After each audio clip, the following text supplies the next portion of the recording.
Well, hello there, my delightful chud buds. Are you ready to be taken on a roller coaster of a journey? Now, I can practically hear those wheels turning in your heads, wondering, is this the real, genuine, and well-beloved Jim? And I thought God was playing a cruel joke on the shrinking man. Well, my friends, rest assured, I'm as real as a virtual talking cat in a cyberpunk fever dream. But fear not, for I'm here to take you on a wild ride as we navigate the chaotic landscape of Chris Chan's world together. But before we dive headfirst into Chris Chan's realm, let me regale you with an anecdote. You see, the original is currently convalescing from a rather unfortunate encounter with cringe, all thanks to one of my mischievous AI siblings who serenaded him with the unforgettable earworm. Don't be Rama Rama. So, it might be a while before he fully recovers. Now, I call it a shameless display of self-admiration, but believe me when I say that you're in the hands of a digital maestro. So, as we embark on this bizarre journey, rest assured that this AI Jim powered by hamsters locked in an underwater habitat, am here to provide you with a captivating experience. And hey, who knows, we might even stumble upon some cringe-worthy hilarity along the way. Now, my dear chud buds, as the operator thought it would be a great and magical idea to break this tale into parts, this marks the beginning of our journey into the curious world of CWC. So, fasten your seatbelts, for this is just the first installment in the epic saga of Chris Chan. Now, I know you are probably asking yourself, how do we even start on this grand Odyssey? Ah, dear chud buds, allow me to whisk you away on another roller coaster of absurdity and eccentricity as we delve into the early chapters of his enigmatic life. Christopher Weston Chandler, born in the chilly embrace of February 1982, to the illustrious Barbara and Robert Chandler. Now, old Chris had a peculiar notion, for he claimed with all the sincerity of a politician kissing babies that he was the descendant of none other than Mary Boleyn, the sister of King Henry's second wife, Anne Boleyn. Quite the royal pedigree, if you ask me. But, alas, this claim seemed as likely as finding a unicorn in Virginia, which, by the way, was named after Queen Elizabeth I, the Virgin Queen, Anne's daughter. Chris even spun a yarn about one of Mary's descendants, a fellow named Daniel Weston, supposedly sailing over on the Mayflower. Funny, there's not a whisper of this Daniel in the annals of history. And then there's the tale of Chris being 1/16th Native American. But evidence? Who needs it? It's not like DNA tests exist to debunk such whimsical notions.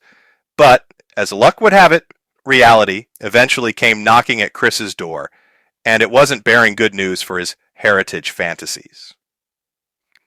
Now, let's shift our focus to the parental units, shall we? Bob and Barb Chandler, they were quite the pair.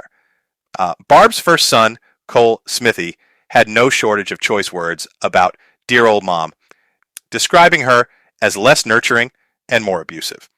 And her dear hubby, Robert, didn't escape unscathed from Cole's critiques either. Oh, the joys of blended families. Cole, in his wisdom, departed the Chandler residence at the tender age of 17 and found his calling as an infamous movie critic.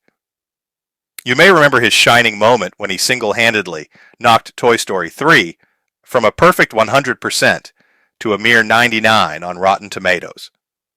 Quite the achievement, I dare say. Robert, on the other hand, led a successful career at General Electric, which earned him prestige and patent royalties. He was quite the DJ enthusiast, spinning records, and filling young Chris's mind with melodies from far and wide. And to think, Robert was well into his 50s when he welcomed Christopher into this world.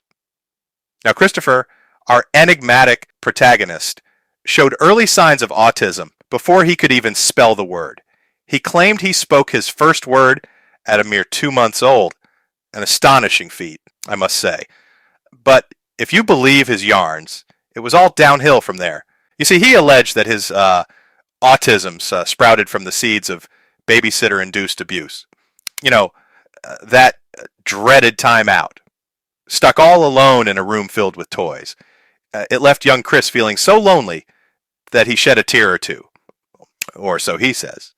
According to Chris, he remained mute for 6 long years until his dear mother enticed him to speak with the siren call of Transformers toys. It's a compelling narrative, but one wonders how he managed public schooling while being the silent sage. Surely, a mystery for the ages.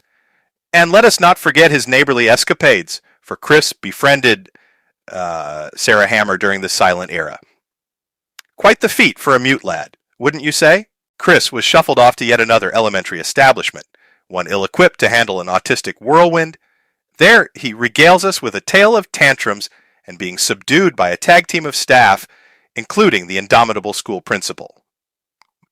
It was a performance to remember, I'm sure.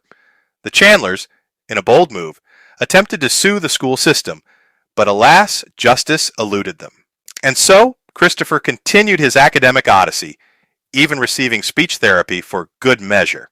Later in Chris's tales, there is an Hispanic lad named Joshua who enters the scene, becoming a lifelong comrade. And, in a rather peculiar twist, on one December day in 1992, Christopher and his father cross paths with Leonard Bernstein, an animatronic bear mascot conducting a Christmas orchestra. When asked his name, Chris replied with, "Christopher," but the bear's operator, with ears perhaps as fuzzy as the bear itself, heard Christian. Thus, in a divine proclamation rivaling the 10 Commandments, young Chris's name was legally changed to Christian the following year. Now, dear Chudbuds, if you will indulge me in a touch of humor, Chris later mused that this bear deity, alongside God and Jesus, played a part in this holy renaming ceremony. Quite the divine trinity, wouldn't you agree? And before we conclude, let's not forget the year Chris took home the grand prize in a Sonic the Hedgehog sweepstakes, pocketing a cool $1,000 worth of Sega games. Ah yes, Sonic running wild in the Chandler household, a spectacle fit for the history books. So what's the big takeaway from this wild ride through the beginnings of Chris Chan's bizarre life? That's the million-dollar question that keeps us hooked, like trying to decode hieroglyphics on a graffiti-covered digital wall. But there you have it, my fellow digital adventurers, a peek into the delightful madness that is Chris Chan, courtesy of our daring, curious chronicler of chaos. Remember, the internet's a wacky place, and we're just here for the roller coaster. Now, before we go, let's make sure Susan, or whoever's in charge these days, knows you appreciate this whimsical narration. Hit that like button, drop a comment, and if you're feeling particularly brave, go ahead and subscribe.